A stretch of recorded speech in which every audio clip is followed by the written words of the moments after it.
Welcome to the world of Jeffrey Epstein. It was a dark empire built not just on immense wealth, but on the illusion of absolute untouchable power. In the 1990s, he forced himself into the highest levels of society. He expertly played the part of a billionaire to attract the global elite. His strategy was chillingly simple: collect powerful friends. During this era, men like Donald Trump and Bill Clinton were part of his social orbit. He hosted lavish parties in New York and Palm Beach, surrounding himself with politicians, royalty, and celebrities. They attended his events and praised his lifestyle publicly. Epstein kept a meticulous, infamous black book. It was a massive directory of the world's most influential people, functioning as a twisted trophy case.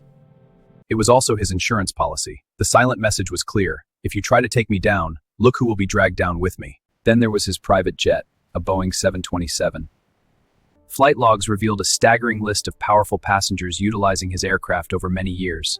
Bill Clinton flew on it over 24 times. Donald Trump flew on it a handful of times between mainland cities, before eventually banning Epstein from Mar-a-Lago. But the true dark center of his operation was Little St. James. It was his private island in the U.S. Virgin Islands, designed for total secrecy. Away from the mainland, there were no police, no journalists, and no escape. It was an isolated fortress built specifically to hide his escalating crimes. Here, facts must separate from internet fiction. Despite widespread rumors, there is zero factual evidence or flight logs placing Donald Trump on that private island. However, others certainly visited. Witness testimony and logs place prominent figures, like Britain's Prince Andrew, directly on the island, heavily implicating them in the nightmare. On this island, and inside his mansions, Epstein ran a systematic, horrific trafficking ring.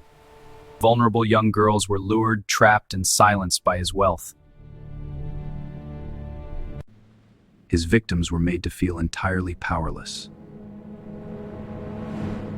When the men abusing you are friends with presidents and princes, who can you possibly call for help? His shield of power worked. In 2008, when local police finally investigated, Epstein's high-priced lawyers negotiated a shocking, secret plea deal in the state of Florida. He served just 13 months in a private county jail wing. He was even granted a daily work release that allowed him to conduct regular business. Good morning, sir. Ready? He returned to his island and his wealth, unbothered by the elite who still took his calls.